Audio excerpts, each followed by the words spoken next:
بسم اللہ الرحمن الرحیم۔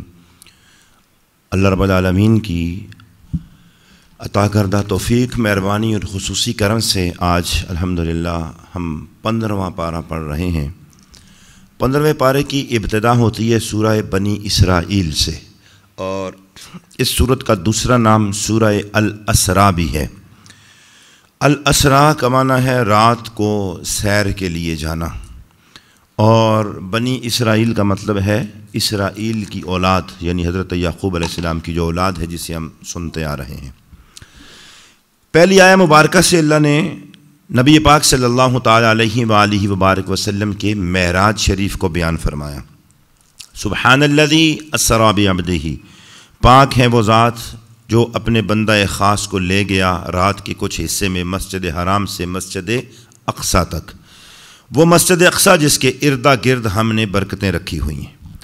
آیہ مبارکہ میں اللہ رب العالمین نے نبی پاک صلی اللہ تعالیٰ علیہ وآلہ وسلم کو معراج کروانے کی حکمت کو بیان کرتے ہوئے فرمایا تاکہ ہم انہیں اپنی عظیم نشانیاں دکھائیں۔ اگلی آیت میں اللہ رب العالمین نے حضرت موسیٰ علیہ السلام پر جو نعمتیں فرمائی ہیں ان کا ذکر فرمایا۔ بنی اسرائیل کو کہا کہ تمہیں 2 مرتبہ فساد کرنے کی خبر دی، اور دونوں مرتبہ فساد اور سرکشی کے بعد انہیں سزا کیا ملی کہ ان پر ظالم لوگوں کو مسلط کر دیا گیا۔ پھر بنی اسرائیل پر دوبارہ انعامات کرنے کا ذکر کیا، اور پھر تنبیہ کی کہ اگر اب دوبارہ تم نے شرارت اور سرکشی کی تو ہم دوبارہ تمہیں سزا دیں گے۔ اگلی آیہ مبارکہ آیت نمبر 9 اور 10 میں اللہ پاک نے قرآن مجید فرقان حمید کی 3 خوبیوں کو بیان فرمایا کہ یہ سیدھی راہ دکھانے والی کتاب ہے۔ دوسرا رکوع شروع ہوتا ہے، اللہ رب العالمین ارشاد فرماتا ہے کہ انسان بڑا جلد باز ہے، کان الانسان عجولا، اور کیوں؟ اس لیے کہ کبھی انسان برائی کی بھی دعا کر بیٹھتا ہے جیسے وہ بھلائی کی دعا کرتا ہے، مطلب کبھی انسان بد دعا بھی کر بیٹھتا ہے۔ اور اللہ فرماتا ہے انسان بڑا جلد باز واقع ہوا ہے کہ جب اس کی کوئی تمنا پوری نہیں ہوتی، دل اس کا ٹوٹتا ہے یا مایوسی کی طرف جاتا ہے، تو وہ کوئی ایسی دعا کر بیٹھتا ہے جو دعائے ضرر ہوتی ہے، نقصان والی دعا ہوتی ہے اور بد دعا ہوتی ہے۔ تو اللہ رب العالمین نے ارشاد فرمایا کہ انسان بہت جلد باز ہے، اگر وہ صبر کر لے تو ممکن ہے کہ اس کے لیے کوئی بہتر راستہ نکل آئے۔ قدرت الہی کی 2 نشانیاں اللہ نے رات اور دن کی صورت میں بیان فرمائی، اور پھر ارشاد فرمایا کہ انسان کی قسمت اس کے ساتھ ہوتی ہے، جہاں کہیں بھی جائے ہم نے اس کی قسمت اس کے ساتھ اس کے گلے میں لٹکا دی ہوئی ہے۔ مقدر تقدیر اور قسمت سے فرار انسان کو کہیں بھی ممکن نہیں ہے۔ قیامت والے دن نامہ اعمال دائیں ہاتھ میں دینے اور بائیں ہاتھ میں دینے کا ذکر کیا ہے، اور اللہ فرمائے گا اقرا کتابک، اپنی کتاب کو پڑھ لے، کفا بنفسک الیوم علیک حسیبا، آج اپنے متعلق حساب کرنے کے لیے تو خود ہی کافی ہے۔ یعنی اس سے قبل کہ ہم تیرے بارے میں کوئی فیصلہ کریں کہ جنتی ہے یا جہنمی ہے، یہ تیرے سامنے کتاب رکھی ہوئی ہے، اور اس کے اندر چھوٹی بڑی ہر شے ہم نے لکھی ہوئی ہے، اس کو خود پڑھ، اپنے دنیا کے سارے کرتوت اور کام تیرے سامنے ہیں۔ ہم جو حساب کریں گے فیصلہ کریں گے وہ تو بعد میں ہے، تو خود اپنے بارے میں فیصلہ کر لے کہ یہ کام تو نے کیے ہیں، اب تیرا کیا حق بنتا ہے، تجھے جنت میں بھیجا جائے یا جہنم میں بھیجا جائے، تو جنت کا حقدار ہے یا جہنم کا حقدار ہے۔ اگلی آیت میں اللہ رب العالمین نے عذاب الہی کا بیان فرمایا، اور عذاب الہی کے متعلق جو دستور ہے اللہ پاک کا اسے بیان کیا گیا۔ آیت نمبر 16 میں گزشتہ قوموں کی مرحلہ وار تباہی کا ذکر کیا، اور بالخصوص نوح علیہ السلام کی قوم کا ایک مرتبہ پھر تذکرہ فرمایا۔ پھر فرمایا جو دنیا کی زندگی چاہتا ہے ہم اسے دنیا کی زندگی دیتے ہیں، اور جو آخرت کے لیے کوشش کرتا ہے تو اللہ رب العالمین نے ان لوگوں کو ہی عطا فرمانی آخرت، اور انہی لوگوں کا قدردان ہے اور انہی کی قدر کرنے والا ہے۔ پھر دنیا کی زندگی میں ایک دوسرے پر کیسے درجے دیے ہیں ان کا ذکر بیان فرمایا ہے، اور یہاں سے تیسرا رکوع شروع ہوتا ہے، آیت نمبر 23 ہے۔ والدین کے احترام اور ادب اور حسن سلوک کے متعلق بڑا ہی دل نشین پیرائی میں اللہ بیان فرماتا ہے، اور شروع فرمایا وَقَضَىٰ رَبُّكَ أَلَّا تَعْبُدُوا إِلَّا إِيَّاهُ وَبِالْوَالِدَيْنِ إِحْسَانًا، آپ کے رب کا یہ فیصلہ ہے، حکم دیا ہے اللہ رب العالمین نے تمہیں کہ صرف اسی کی عبادت کرو اور اپنے والدین کے ساتھ اچھا سلوک کرو، حسن سلوک کرو۔ اور حسن سلوک کو پھر بیان فرمایا کہ حسن سلوک کیا ہے، کہ اگر تیرے سامنے ان دونوں میں سے کوئی ایک یا دونوں، یعنی ماں صرف یا باپ، یا ماں اور باپ دونوں اگر بڑھاپے کو پہنچ جائیں تو تم نے ان کے سامنے اف بھی نہیں کہنا۔ زبان چلانا، جواب دینا، آنکھیں نکھالنا، اونچی آواز میں بولنا، تیز لہجے میں ان سے گفتگو کرنا، یہ تو بہت دور کی بات ہے۔ اللہ رب العالمین نے حسن سلوک کی تعریف بیان فرمائی ہے کہ تم نے اپنے والدین کے سامنے اف بھی نہیں کرنا، ولا تنہرہما، اور انہیں جھڑکنا بھی نہیں، اور وقل لہما قولا کریما، اور جب والدین کے ساتھ بات کرنے لگو تو نرم لہجے میں بات کیا کرو، خوبصورت بات اپنے والدین کے ساتھ کیا کرو، اور ان کے لیے نرم دلی اور عاجزی کے بازو جھکا کر رکھو، وقل رب ارحمہما کما ربیانی صغیرا، اور ساتھ اپنے والدین کے لیے دعا بھی کرتے رہو کہ یا اللہ تو ان دونوں پر اس طرح رحم فرما جس طرح انہوں نے بچپن میں مجھے پالا ہے۔ اس کے بعد کچھ اخلاقیات اللہ رب العالمین نے بیان فرمائے ہیں، آیت نمبر 22 سے آگے کچھ احکامات بیان فرمائے ہیں، اور اس پورے رکوع کے اندر نچوڑ زندگی کا بیان فرما دیا ہے کہ کہاں کہاں جانا ہے اور کہاں کہاں نہیں جانا۔ اللہ فرماتا ہے وَآتِ ذَا الْقُرْبَى حَقَّهُ، اور رشتہ داروں کو ان کا حق دو، اور مسکینوں کو اور مسافروں کو، وَلَا تُبَذِّرْ تَبْذِيرًا، اور فضول خرچی نہ کرو، یعنی خرچ ضرور کرو رشتہ داروں پر، مسکینوں پر اور مسافروں پر بھی، لیکن فضولیات میں پیسہ نہیں اڑانا، فضول خرچ نہیں کرنا۔ اس لیے ان المبذرین کانوا اخوان الشیاطین، کہ بے شک فضول خرچی کرنے والے شیطانوں کے اور شیاطین کے بھائی ہوتے ہیں۔ جو زیادہ فضول خرچی کرنے والے لوگ ہیں، اس آیت میں اللہ نے انہیں شیطانوں کے بھائی قرار دیا ہے۔ وَكَانَ الشَّيْطَانُ لِرَبِّهِ كَفُورًا، اس لیے کہ شیطان اپنے رب کا بڑا ناشکرا ہے، مطلب کہ پیسہ اللہ مال دولت دے دے تو اس کو فضول کاموں میں اڑا دینا، برائی کے کاموں میں، بے حیائی کے کاموں میں، ایسے ہی فضولیات میں اڑا دینا، گویا یہ ناشکرا پن ہے، دولت کی، مال کی قدر نہ کرنا ہے۔ تو جس طرح فرمایا کہ شیطان کے ساتھ تمہاری مشابہت ہو جائے گی کہ وہ بھی ناشکرا ہے، اور فضولیات میں پیسہ مال اڑانے والا یہ بھی ناشکرا ہے۔ اس کے بعد اللہ رب العالمین نے ارشاد فرمایا، خرچ کرنے کا اعلان فرمایا، فرمایا اگر تم اپنے رب کی رحمت کے انتظار میں جس کی تجھے امید ہے ان سے منہ پھیرو تو ان سے آسان بات کہو۔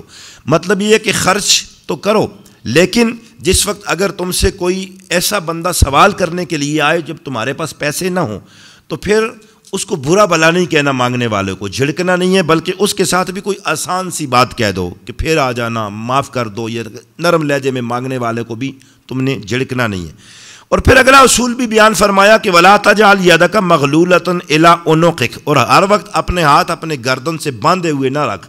مطلب یہ نہیں کہ 1 روپیہ بھی نہ لا کے، ایسا بھی نہیں ہے کہ تو خرچہ بھی نہ کرے، کنجوس ہی ہو جا۔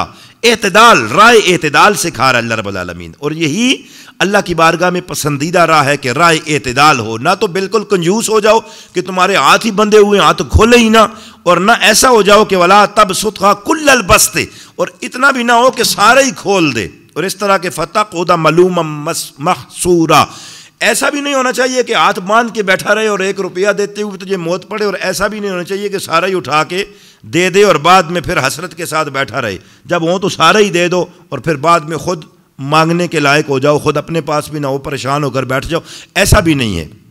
رائے اعتدال کرو، بے شک تمہارا رب جس کے لیے رزق چاہتا ہے تنگ کر دیتا ہے، اور جس کے لیے رزق چاہتا ہے اسے کھول دیتا ہے۔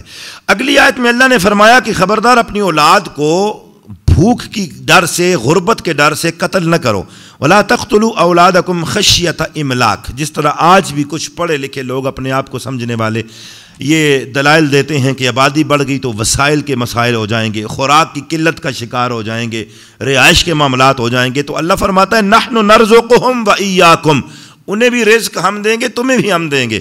رزق جب ہم دے رہے ہیں تو تمہیں اس معاملے میں ٹینشن نہیں ہونی چاہیے، اس لیے تم اپنی اولاد کو بھی قتل نہ کرو، اس لیے کہ ان قتلہم کان خطئا کبیرا، کہ اولاد کا قتل کر دینا بہت بڑا گناہ ہے، کبیرہ گناہ ہے اور بہت بڑی خطا ہے۔ اگلے جو اخلاقیات میں سے اللہ نے فرمایا اور وَلَا تَقْرَبُوا الزِّنَا إِنَّهُ كَانَ فَاحِشَةً وَسَاءَ سَبِيلًا، اور بدکاری کے قریب بھی نہ جانا، جتنی رائے بدکاری کے قریب لے کر جانے والی ہیں ان پر بھی نہ چلنا، زنا اور بدکاری کے قریب نہ جانا، وہ بے حیائی ہے، وَسَاءَ سَبِيلًا، اور بہت برا رستہ ہے۔ اور پھر اس جان کے بارے میں ارشاد فرمایا جسے اللہ نے حرام کر رکھا ہے، وَلَا تَقْتُلُوا النَّفْسَ الَّتِي حَرَّمَ اللَّهُ إِلَّا بِالْحَقِّ، یعنی قتل بھی نہیں کرنا، قتل و غارت سے بھی اللہ نے منع فرمایا ہے۔ اور مظلوم کے بارے میں ارشاد فرمایا جو قتل ہو جائے تو پھر اس کے وارثوں کو قابو دیا ہے کہ چاہے تو وہ اس کے قتل کا بدلہ لے لیں، یعنی حکمرانوں کے ذریعے سے، عدالت کے ذریعے سے، پھر یا لیکن جب قصاص لیں اور بدلہ لیں تو پھر وہ بھی حد سے زیادہ نہ بڑھیں۔ مطلب اگر ایک کسی کا بندہ کوئی قتل ہو گیا ہے تو عدالت کے ذریعے، مملکت اسلامیہ کے ذریعے اگر وہ قصاص لیتا ہے تو اس ایک کے بدلے میں ایک ہی کی جان جائے گی۔ ایسا نہیں ہے کہ ایک قتل ہو تو 10-12 ادھر سے مار دو، جیسا کہ جاہلیت میں ہوتا ہے، اور اب بھی ہمارے یہاں معاشرے میں ایسا ہوتا ہے کہ اگر کہیں ایک کوئی قتل ہو گیا تو پھر دشمنیاں نسلوں تک جاتی ہیں اور پھر کتنے لوگ اس دشمنی کی بھینڑ چڑھ جاتے ہیں۔ تو اس سے اللہ رب العالمین نے منع فرمایا۔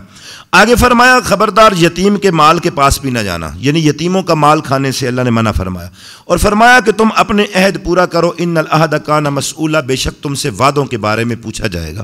جب وعدہ کوئی کرو تو اس وعدے کو تمہیں پورا کرنا چاہیے۔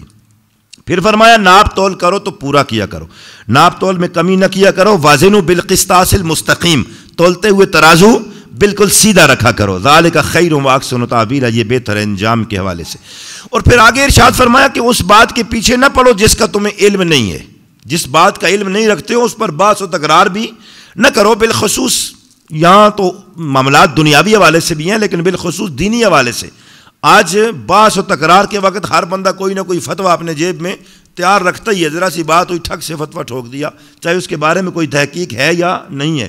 تو اللہ نے فرمایا کہ اس بات کے پیچھے بھی نہ پڑو جس کا تمہیں علم نہیں ہے، اس کے بارے میں علم، تحقیق اور جستجو کے بعد اگر کوئی بات کرتے ہو تو پھر کھڑو، بے شک کان، آنکھوں اور دل سب کے بارے میں سوال کیا جائے گا کہ یہ نعمتیں ہمیں دی تھی تو کیسے اس کو استعمال کرتے رہے۔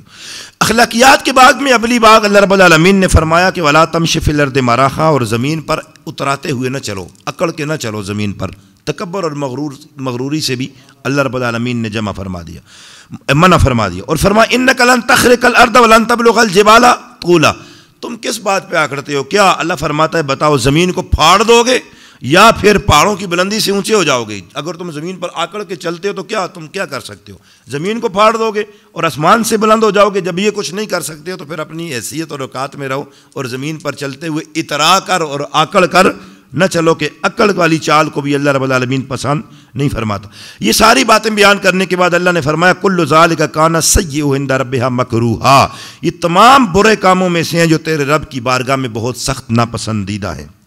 اس کے بعد احکامات الہیہ کی بات ہے، اور 4 رکوع یہاں پر پورے ہوئے تو اللہ فرماتا ہے دیکھو تم نے خود تو بیٹے چن لیے ہیں اور اللہ کے لیے بیٹیاں چھوڑی ہیں، یعنی جو مشرک کہتے تھے کہ فرشتے اللہ کی بیٹیاں ہیں، تو اس کو بیان کیا۔ اس کے بعد اگلی آیت میں پھر اللہ رب العالمین نے قرآن کی عظمت کو بیان فرمایا۔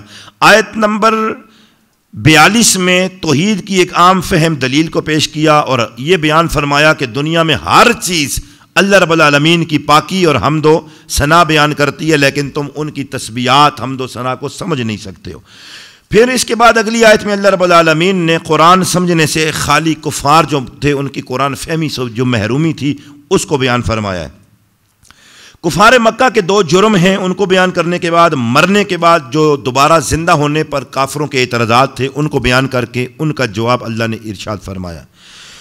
اور اس کے بعد یہاں سے آگے 6واں رکوع شروع ہوتا ہے اور شیطان کی جو انسان کے ساتھ دشمنی ہے اس دشمنی کو پھر بیان فرمایا۔ کفار سے متعلق اللہ رب العالمین کی مشیت اور نبی پاک علیہ السلام کو خاص ہدایات کفار کے متعلق ارشاد فرمائی۔ علم الہی کی شان اور انبیاء کرام کی جو فضیلت ہے اس کو بیان فرمایا کہ بے شک ہم نے نبیوں کو بعضوں پر فضیلتیں عطا فرمائی ہیں۔ بتوں کی بے بسی کا حال بیان کیا ہے، اللہ کے مقبول پاکیزہ نیک اور صاف بندوں کی شانوں اور ان کی صفتوں اور اوصاف کو بیان فرمایا۔ قوموں کی ہلاکت اور عذاب کے متعلق جو اللہ کی تقدیر ہے اس کو بیان فرمایا۔ اس کے بعد اگلی آیت میں اللہ رب العالمین نے، یہ آیت نمبر 59 ہے، اللہ کی نشانیوں کو جھٹلانے والوں کی ایک مثال کو بیان فرمایا، اور 7ویں رکوع میں ایک مرتبہ پھر آدم علیہ السلام اور فرشتوں کے سجدے کا اور ابلیس کے انکار کا ایک مرتبہ پھر، اور ابلیس کو اور اس کے پیروکاروں کو جنت سے نکال دینے کا ذکر بیان فرمایا ہے۔ مصیبت اور راحت کے وقت جو کفار کا حال ہے اسے بیان فرمایا، اور یوں یہ ہمارے 7 رکوع ہو گئے۔ 8واں رکوع شروع ہوتا ہے، اللہ فرماتا ہے یوم ندعو کل اناس بامامہم، قیامت کے دن سارے لوگوں کو، ہر جماعت کو ہم ان کے امام کے ساتھ بلائیں گے، اپنے اپنے امام کے ساتھ لوگوں کو بلایا جائے گا جو ان کے پیشوا ہوں گے، جو راہبر اور رہنما ہوں گے، جس کو انہوں نے لیڈر، قائد اور رہنما بنایا ہوا ہوگا، قیامت میں دن اللہ فرمائے گا کہ چلو اپنے اماموں کے پیچھے، اپنے پیشواؤں کے پیچھے، جس کو دنیا میں راہبر اور رہنما بنایا ہوا تھا اس کے پیچھے پیچھے چلو۔ تو اس حوالے سے بھی انسان کو سوچ لینا چاہیے کہ کس کو قائد بنایا ہوا ہے، تاکہ کل اس کے ساتھ چل سکیں گے محشر کے میدان میں یا نہیں چلیں گے۔ پھر ایک مرتبہ پھر اللہ نے فرمایا قیامت کے دن ہم نامہ اعمال دائیں ہاتھ میں دیا جائے گا، تو لوگ اپنا نامہ اعمال پڑھیں گے تو ایک دھاگے کے برابر بھی کسی پر ظلم نہیں ہوگا۔ دھاگا کتنا سا ہوتا ہے، بالکل پتلا باریک سا دھاگا، تو فرمایا دھاگے کے برابر بھی کسی پر کوئی ظلم نہیں، نامہ اعمال ہم دے دیں گے، یہ پڑھو، یہ ہیں تمہارا زندگی کا سارا کرتوت کارنامے اور کیے ہوئے تمہارے سارے اعمال، اچھے ہیں تو تم فیصلہ کر لو اور برے ہیں تو پھر تم فیصلہ کر لو۔ اس کے بعد اگلی آیت میں اللہ رب العالمین نے دنیا کے اندر گمراہی کرنے والوں کا جو آخر میں نقصان ہوگا نا، اس کا بیان فرمایا کہ من کان فی ھذا اعمیٰ فہو فی الآخرۃ اعمیٰ، جو یہاں اندھا ہے وہ آخرت میں بھی اندھا ہی ہوگا۔ اس کا جس نے یہاں ہدایت نہیں پائی تو ظاہر ہے وہاں اس کو ہدایت تو ملنے والی نہیں ہے، وہاں بھی سراسر وہ خسارے کے اندر ہی ہوگا۔ اگلی آیت میں اللہ رب العالمین نے نماز کا ذکر فرمایا اور بالخصوص سورج ڈھلنے سے رات کے اندھیرے تک اور صبح کا قرآن پڑھنے کا حکم دیا، اور ارشاد فرمایا کہ صبح کا قرآن پڑھتے ہوئے فرشتے تمہارے پاس حاضر ہوتے ہیں۔ پھر رات کے کچھ حصے میں اللہ نے تہجد کی بات کی، وَمِنَ اللَّيْلِ فَتَہَجَّدْ بِهِ نَافِلَةً لَكَ، مخاطب محبوب علیہ السلام کو فرمایا کہ رات کے کچھ حصے میں تہجد پڑھا کرو، یہ آپ کے لیے اضافی عبادت ہے، یہ زیادہ ہے آپ کے لیے۔ اس لیے کچھ مفسرین نے، علماء نے لکھا ہے کہ تہجد نبی پاک صلی اللہ علیہ وسلم پر فرض تھی، 6 نمازیں فرض تھی نبی پاک علیہ السلام پر، تہجد بھی، کیونکہ یہاں پر تاکیداً فرمایا فَتَہَجَّدْ بِهِ نَافِلَةً لَكَ، آپ کے لیے یہ تہجد اضافی ہے۔ بہرحال یہ تہجد بڑی زبردست نماز ہے اور نفل نمازوں میں سب سے زیادہ فضیلت والی ہے اور اللہ رب العالمین کو سب سے زیادہ پسند ہے۔ بالخصوص سحری کا وقت ہوتا ہے، اور بار بار اللہ نے قرآن پاک کے اندر سحری کے وقت رونے والوں، سحری کے وقت عبادت کرنے والوں، سحری وقت کے وقت استغفار اور دعا کرنے والوں کا ذکر کیا ہے۔ اگلی آیت میں اللہ نے محبوب کریم صلی اللہ تعالیٰ علیہ وآلہ وبارک وسلم سے فرمایا کہ محبوب آپ فرمائیں کہ حق آ گیا ہے اور باطل مٹ گیا ہے، بے شک باطل مٹنے والا ہی ہے۔ نبی پاک صلی اللہ علیہ وسلم کو جو مقام محمود عطا فرمایا اس کا ذکر فرمایا ہے کہ عسیٰ ان یبعثک ربک مقاما محمودا، قریب اللہ آپ کو مقام محمود عطا فرمائے گا۔ یہ شفاعت کبریٰ کا وہ مقام ہے جس کو نبی پاک صلی اللہ علیہ وسلم نے ارشاد فرمایا کہ یہ وہ مقام محمود ہے کہ قیامت والے دن اللہ کے سارے بندوں میں سے صرف ایک بندہ مقام محمود پر فائز ہوگا، اور وہ محمد مصطفیٰ صلی اللہ تعالی وسلم۔ اسی لیے نماز اذان کے بعد جو وسیلے کی دعا مانگتے ہیں، نبی پاک صلی اللہ تعالی وسلم نے ارشاد فرمایا کہ جو اذان پڑھے اور مؤذن جو کچھ کلمات کہیں وہ ان کلمات کا جواب دے، اور اس کے بعد جب اذان ختم ہو جائے تو مجھ پر درود شریف پڑھے، اور درود پڑھنے کے بعد میرے لیے اللہ کی بارگاہ میں وسیلے کی دعا کرے، تو نبی پاک صلی اللہ علیہ وسلم فرماتے ہیں کہ اس کے لیے مجھ پر شفاعت واجب ہو جاتی ہے، اس کی شفاعت کروں گا۔ یہ مقام محمود ہی مقام وسیلہ ہے۔ تو صحابہ کرام نے پوچھا یا رسول اللہ پھر یہ مقام وسیلہ ہے کیا؟ تو فرمایا وہ مقام محمود ہے جس میں اللہ کی ساری مخلوق میں سے صرف ایک ہی بندہ اس پر فائز ہوگا، اور وہ میں محمد مصطفیٰ صلی اللہ تعالی علیہ وسلم ہوں۔ اگلی آیت میں انسان کی ایک حالت کو بیان فرمایا اور قرآن مجید کو بیان فرمایا، وَنُنَزِّلُ مِنَ الْقُرْآنِ، آیت نمبر 82 کے اندر، کہ ہم نے قرآن مجید کو نازل فرمایا جو کہ شفا ہے اور مومنوں کے لیے رحمت ہے۔ ایک شفا تو ہم نے کل پڑھی ہے نا، کون سی؟ شہد والی، اور دوسری شفا کون سی ہے؟ قرآن مجید والی۔ تو وہ حدیث مبارکہ بھی ہم نے پڑھی تھی، سرکار نے فرمایا 2 شفا ہیں، انہیں لازم پکڑو۔ کون کون سی؟ ایک قرآن اور دوسری شہد۔ تو یہاں قرآن کی شفا کا ذکر کیا کہ دل کی جتنی بیماریاں ہوتی ہیں، دلی بیماریاں، حسد ہو گئی، کینہ ہو گیا، قساوت قلبی بالخصوص ہو گئی، ان سب کے لیے قرآن پاک شفا ہے، اور بیماریوں کے اندر بھی اس کے اندر شفا ہے، جیسا کہ نبی پاک صلی اللہ تعالیٰ علیہ وآلہ بارک وسلم کی سنت مبارکہ سے بھی ثابت ہے، صحابہ کرام کا بھی طرز عمل ہے کہ کچھ آیات احادیث مصطفیٰ جان رحمت صلی اللہ علیہ وسلم کی واضح ہیں کہ کچھ بیماریوں کے لیے پڑھ کر دم کیا جاتا ہے، جیسا کہ سورہ فاتحہ شریف کو صحابہ کرام نے پڑھ کر دم کیا، وہ قبیلے کے ایک سردار کو جسے بچھو نے کاٹ لیا تھا تو اللہ پاک نے اس کو شفا عطا فرما دی۔ تو میں قرآن میں تمہارے لیے مومنین کے لیے اللہ نے رحمت بھی رکھی ہے اور شفا بھی رکھی۔ پھر انسان کی ایک حالت کو بیان کیا، فرمایا جب انسان پر ہم انعامات کرتے ہیں نا تو منہ پھیر لیتا ہے، مطلب جب سہولت والی زندگی ہو تو پھر نماز بھی یاد نہیں رہتی، قرآن یاد نہیں رہتا، پھر اللہ کا نشکرہ ہو جاتا ہے، اچھے دن آ جائیں، اچھے حالات آ جائیں تو منہ ہی پھیر لیتا ہے، اعراض کر لیتا ہے، بالکل اللہ اس کو یاد ہی نہیں رہتا، مال میں، پیسے میں، کاروبار میں اس حد تک غرق ہو جاتا ہے کہ رب العالمین فرماتا ہے کہ وہ دور ہٹ جاتا ہے، لیکن وَإِذَا مَسَّهُ الشَّرُّ كَانَ يَئُوسًا، لیکن جس وقت کوئی برائی پہنچتی ہے تو منہ لٹکا لیتا ہے، پھر مایوس ہو جاتا ہے، پھر پریشان ہو جاتا ہے۔ اگلی آیت میں اللہ رب العالمین نے فرمایا محبوب آپ سے لوگ روح کے بارے میں سوال پوچھتے ہیں۔ دراصل ایسا ہوا تھا کہ مشرکین مکہ تو جاہل تھے، نرے بت پرست تھے، ان کو تو پتہ کوئی تھا نہیں، لیکن یہودی صاحب کتاب تھے، بڑے پڑھے لکھے تھے، وہ سارے معاملات سمجھتے تھے۔ تو یہ مکہ کے ان کو جب خبر تو لگ گئی تھی کہ نبی پاک صلی اللہ علیہ وسلم مکہ میں تشریف لے آئے، اب خطرہ تو ان کو تھا کیونکہ وہ جانتے تھے کہ یہ سچے نبی ہیں اور آخر ان کی حکومت پوری دنیا میں پھیل جانی ہے۔ بہرحال دین اسلام تو سمجھتا تو سب کوئی تھے وہ، لیکن حسد کی وجہ سے مانتے نہیں تھے۔ تو یہ مشرکین مکہ کا تعاون کرتے، ان کی مدد کیا کرتے۔ انہوں نے مکہ کے ایک دو مشرکوں کو 3 سوال بتائے، سمجھائے کہ نبی پاک صلی اللہ علیہ وسلم سے یہ 3 سوال کرو، اگر سوالوں کے جواب دے دیے تو پھر تو نبی ہیں، لیکن اگر ان سوالوں کے جواب وہ دے نہ سکے تو پھر وہ نبی نہیں ہے، پھر تم ان کے ساتھ ٹکر لو، ان کو ختم کر سکتے ہو، ان کی تحریک ختم ہو جائے گی، پھر ٹینشن نہیں لینی، پھر پریشان نہیں ہونا۔ ان 3 سوالوں میں ایک سوال یہ تھا کہ روح کیا ہے، روح کے بارے میں فرمائیں، جو انسان کے جسم میں روح ہوتی ہے یہ روح کیا ہے۔ اور دوسرا سوال یہ تھا کہ بتائیں ذوالقرنین کون ہے، وہ کون سا بادشاہ تھا جس نے مشرق اور مغرب کا سفر کیا تھا، اور مشرق میں بھی آخری کونے پہ پہنچ گیا تھا اور مغرب میں بھی آخری کونے تک پہنچ گیا تھا۔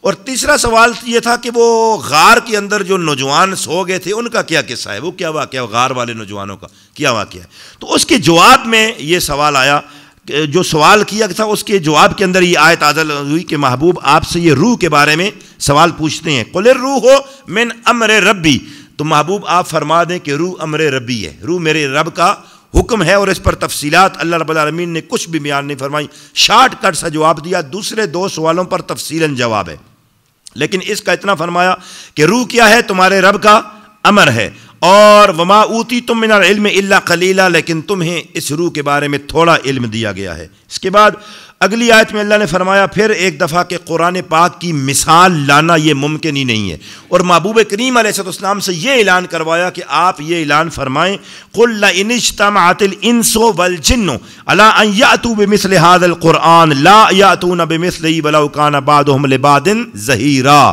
محبوب آپ فرمائیں سارے انسان اور سارے جن اگر اکٹھے ہو جائیں اور سارے مل کر قرآن پاک کی مثل اور مثال لانا چاہیں، ایک دوسرے کی مدد بھی کریں، تو اللہ فرماتا ہے سارے انسان اور سارے جن مل کر بھی قرآن کی مثل نہیں لا سکتے۔ اس کے بعد قرآن مجید کے ذریعے تمام حجت کا باب بیان فرمایا، اور تصدیق رسالت کے لیے جو مطالبات کرتے تھے مشرک، بار بار فرمائشیں کرتے یہ کر دو وہ کر دو، تو ان کا جواب اگلی آیتوں میں اللہ رب العالمین نے بیان فرمایا۔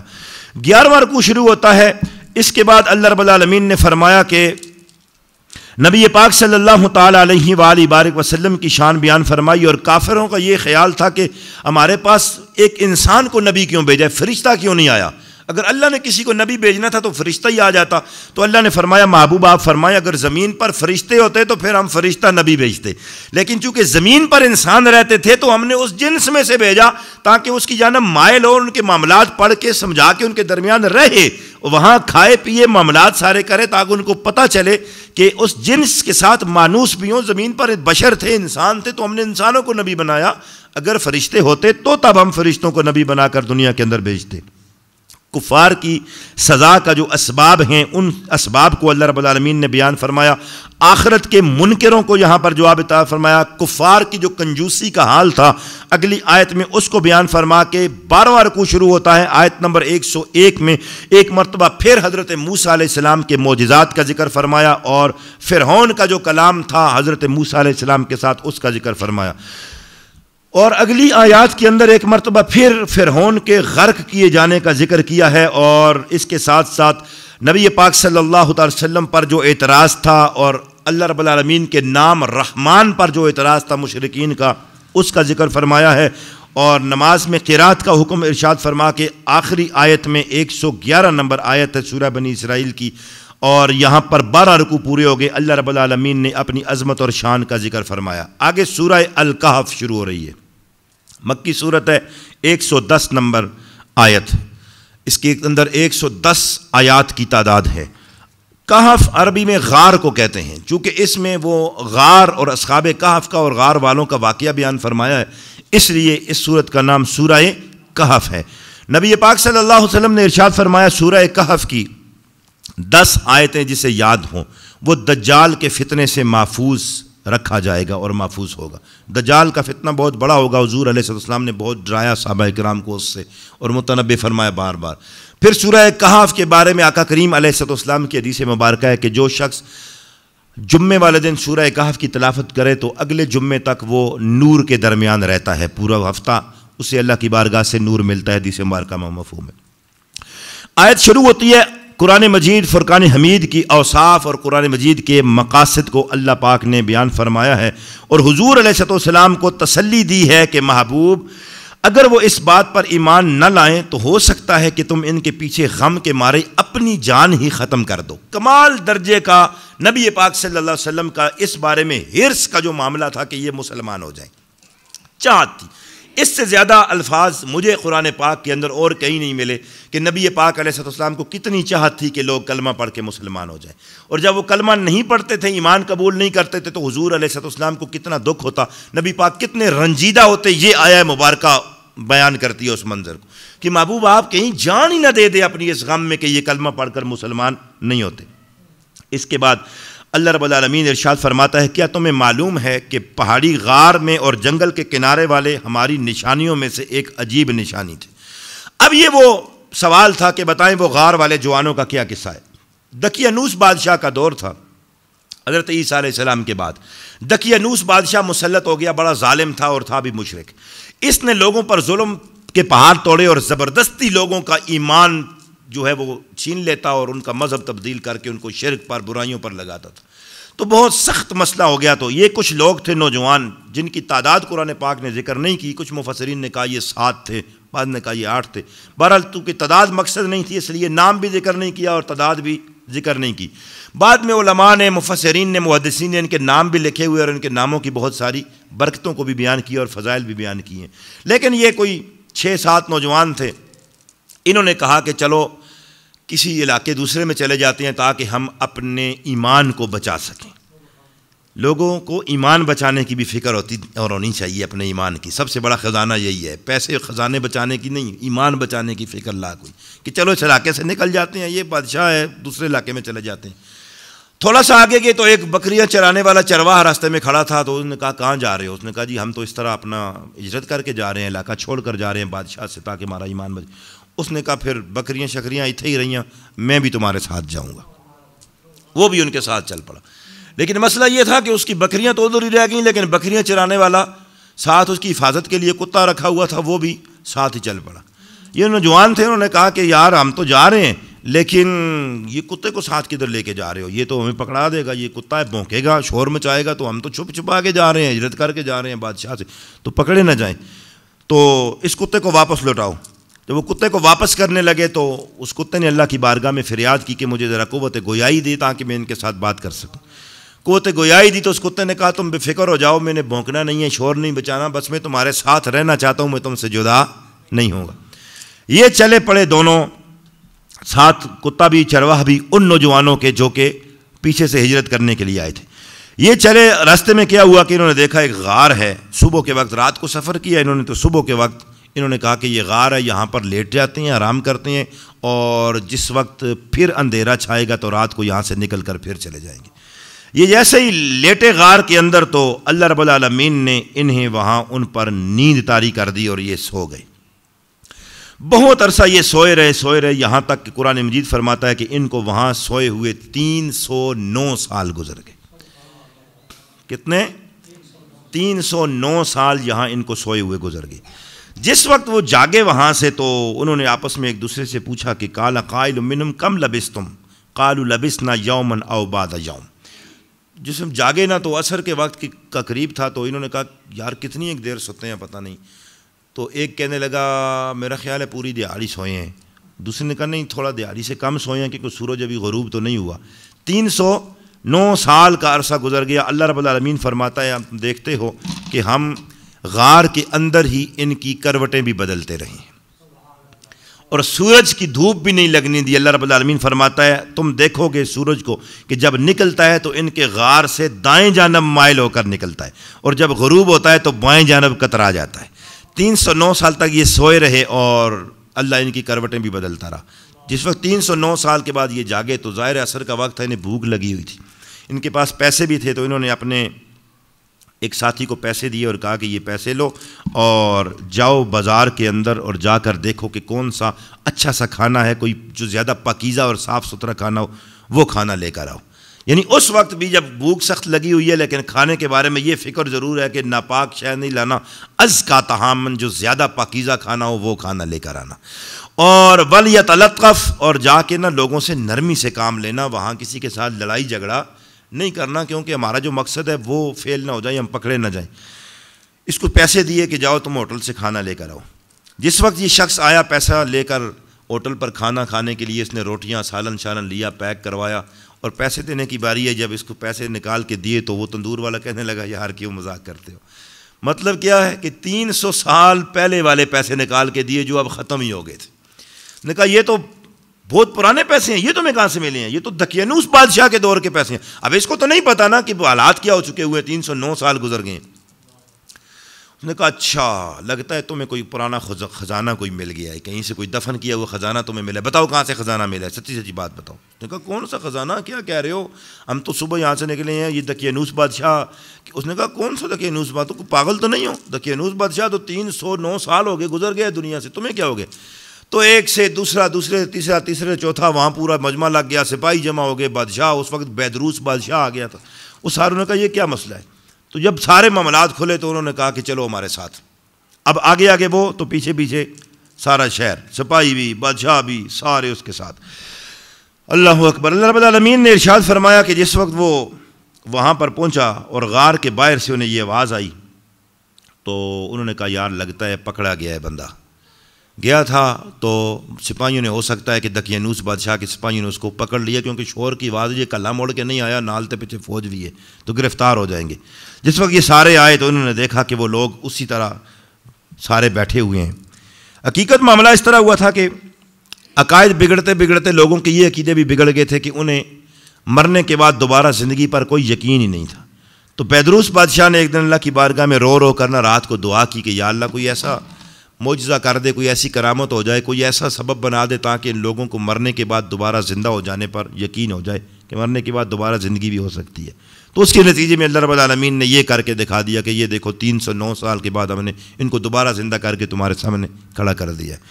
تو اب کیا ہوا, انہوں نے کہا کہ ہم لوگوں نے بہت زور کیا آپ ہمارے ساتھ آئیں جائیں. انہوں نے کہا نہیں, اب ہم نے کہیں جانا نہیں ہے, اسی غار کے اندر ہی رہیں گے.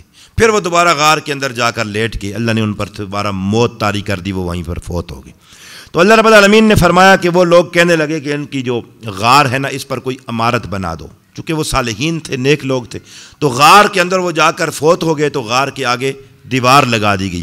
اللہ فرماتا ہے وہ جو اپنے کام میں غالب رہے تھے انہوں نے کہا لنتخذن علیہم مسجدا, ہم یہاں ان کے مزار کے پاس مسجد بنائیں گے. یعنی صالحین کے, نیک اور متقین اور اولیاء اللہ کے مزارات کے قریب مسجدیں بنانے کا معاملہ اب کا نہیں ہے, تب سے چلا آ رہا ہے. انہوں نے کہا جی ہم یہاں پر ضرور لنتخذن علیہم مسجدا, ضرور ہم ان کے قریب یہاں پر مسجدیں بنائیں گے. پھر آگے اللہ رب العالمین نے فرمایا لوگ اس پر بحث کرتے ہیں ان کی تعداد کتنی تھی, چونکہ مقصود یہ نہیں, اللہ فرماتا ہے کہیں گے وہ 3 تھے, چوتھا ان کا کتا تھا. اب دیکھیں وہ بندے ہیں اور ساتھ کتا ہے. اب اس کتے نے کوئی نمازیں نہیں پڑھی, کوئی تسبیحات, کوئی ذکر اذکار کچھ بھی نہیں کیا. کیا کیا اس نے کتے نے, صرف اللہ کے نیک بندوں کے ساتھ رہا, اچھی صحبت اور سنگت میں رہا.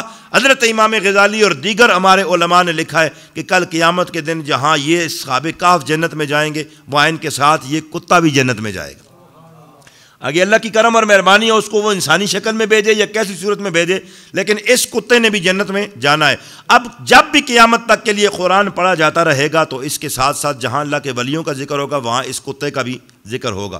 تو اس کی تفسیر میں آگے علماء سارے یہ لکھتے ہیں کہ یار اگر ایک کتا ہو کر اللہ کے نیک لوگوں کی صحبت اور سنگت اختیار کرے اور ان کے ساتھ رہے, ان کے ساتھ وفا کرے, تو اللہ اس کو یہ شان فضیلت عطا فرماتا ہے کہ غار کے باہر اس کے بیٹھنے کا انداز بھی بیان فرمایا. وَقَلْبُهُمْ بَاسِطٌ ذِرَاعَيْهِ بِالْوَسِيطِ, ان کا کتا چوکھٹ کے باہر اپنے بازوؤں کو بچھا کر بیٹھا ہوا ہے. تو اس کو یہ شان اور فضیلت دے کر اللہ اگر جنت عطا فرما سکتا ہے تو تجھے بھی نیک لوگوں کی صحبت سنگت میں بیٹھنے کی وجہ سے اللہ رب العالمین جنت کا حقدار بنا دے گا. جس وقت کافروں نے یہ سوال کیا تھا تو نبی پاک صلی اللہ تعالی علیہ وآلہ وسلم کو چونکہ علم غیب اللہ نے بتدریج عطا فرمایا, تدریجن, تو مشرکین مکہ نے یہ سوال کیا تھا، تو آقا کریم صلی اللہ تعالیٰ علیہ وسلم نے ارشاد فرمایا کہ تم کل آنا، میں تمہیں کل اس سوال کا جواب دے دوں گا۔ لیکن میں نے آپ کو پہلے بتایا ہے کہ جو اللہ کی بارگاہ میں زیادہ پیارا ہوتا ہے وہاں پر تاکید بھی زیادہ ہوتی ہے، احتیاط بھی زیادہ ہوتی ہے۔ وہاں نبی پاک صلی اللہ علیہ وسلم نے ارشاد فرمایا کل میں تمہیں بتا دوں گا، اور ساتھ انشاءاللہ نہیں فرمایا۔ تو پھر دوسرے دن وحی نہیں آئی، یہاں تک کہ 15 دن تک وحی نہیں آئی۔ نبی پاک صلی اللہ تعالی وسلم پریشان ہو گئے، تو اللہ رب العالمین نے فرمایا وَلَا تَقُولَنَّ لِشَيْءٍ إِنِّي فَاعِلٌ ذَلِكَ غَدًا إِلَّا أَن يَشَاءَ اللَّهُ، فرمایا کہ ہرگز کسی چیز کے معاملے میں یہ نہ کہنا کہ کل میں یہ کروں گا، مگر ساتھ انشاءاللہ ضرور کہنا، یہ کہنا کہ جو اللہ چاہے گا۔ اور اگر بھول جاؤ تو جس وقت یاد آ جائے اس وقت انشاءاللہ کہہ دیا کرو۔ آگے اللہ رب العالمین نے تلاوت قرآن مجید کرتے رہنے کا حکم ارشاد فرمایا، نیک لوگوں اور کافروں کے مختلف رویے اختیار کرنے کا ذکر کیا، مسلمانوں کو بشارت دی ہے، بعمل مسلمانوں کے اجر و ثواب کو بیان فرمایا۔ 17واں رکوع شروع ہوتا ہے، ایک مالدار کافر اور غریب مومن کا حال بیان کرتے ہوئے ایک باغ کی مثال دی کہ کافر کے پاس باغ تھا، بہت پھل لگا ہوا تھا، بہت زیادہ اس کے پاس سمجھ لگی خزانہ ہے بہت زیادہ، تو آخرت سے منکر ہو گیا، بالآخر اللہ نے اس باغ کو تباہ و برباد کر دیا۔ یہی مثال کافروں کی ہے کہ ان کے اعمال دنیا میں کیے ہوئے کام آنے والے نہیں ہیں، کام کس کو آئیں گے؟ ایمان والے کو۔ اس کے بعد مالدار کافروں کی بے بسی کو بیان فرمایا، اور یہاں تک کہ ہم نے 17 رکوع پڑھ لیے ہیں۔ دنیا اور آخرت، دنیا کی زندگی کے ناپائیدار ہونے کا ذکر اللہ نے بیان فرمایا آیت نمبر 45 میں، اور فرمایا المال والبنون زینت الحیات الدنیا، تمہاری مال اور تمہارے بیٹے دنیا کی زندگی کی زینت ہیں۔ اس کے بعد آگے پھر آدم علیہ السلام کا اور ابلیس کا جو معاملہ تھا سجدہ کرنے کا اس کو بیان فرمایا، اور یہاں سے آگے 20واں رکوع شروع ہوتا ہے۔ نصیحت کو قبول کرنے کے بجائے انسان جو آگے سے بحث کرنا شروع ہو جاتا ہے نا، اس کو بیان فرمایا کہ حق بات سننے کے بعد چاہیے اس کو قبول کرنے کے وہ آگے سے بحث ہو، تکرار کرنا شروع ہو جائے۔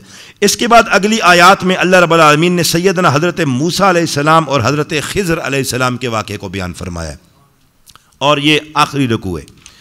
حضرت موسیٰ علیہ السلام سے ایک دفعہ کسی شخص نے سوال کیا کہ اے موسیٰ علیہ السلام یہ بتائیں کہ اس وقت روئے زمین پر سب سے بڑا عالم کون ہے، سب سے بڑا علم والا کون ہے؟ تو آپ نے فرمایا سب سے بڑا عالم میں ہوں۔ آپ کے ذہن میں یہ تھا کہ میں نبی ہوں، صاحب کتاب ہوں، صاحب شریعت ہوں، تو ظاہر ہے زمین پر اس وقت میرے سے زیادہ علم والا کون ہو سکتا ہے؟ آپ سے زیادہ صاحب علم کوئی ہے اس روئے زمین پر؟ کہا نہیں، اس وقت اللہ کی دھرتی پر الحمدللہ سب سے بڑا عالم میں ہوں۔ اللہ رب العالمین نے فرمایا نہ پیارے موسیٰ، ایک بندہ اور بھی ہے جسے ہم نے وہ علم عطا فرمایا جو آپ کو نہیں عطا فرمایا ہو۔ تو موسیٰ علیہ السلام کے دل میں یہ خیال پیدا ہوا کہ یا اللہ، اچھا اتنا بڑا صاحب علم اگر کوئی بندہ ہے تو پھر مجھے اس کے ساتھ ملا تو صحیح، وہ کہاں رہتا ہے، میں اس سے ملنا چاہتا ہوں۔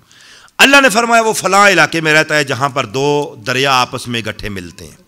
پکا پتہ بھی نہیں بتایا، نام بھی نہیں بتایا، یہاں حضرت خضر علیہ السلام کا نام بھی نہیں آیا۔ 2 تلفظ اس کے، خضر بھی پڑھا جاتا ہے اور خضر بھی پڑھا جاتا ہے، اس کو نام بھی نہیں کہا اور ایڈریس بھی موسیٰ علیہ السلام کو نہیں بتایا۔ اتنا بتا دیا، فرمایا کھانا پکا لو، مچھلی اپنے ساتھ، اور جہاں جا کر وہ مچھلی زندہ ہو جائے گی نا وہ بندہ وہیں رہتا ہے۔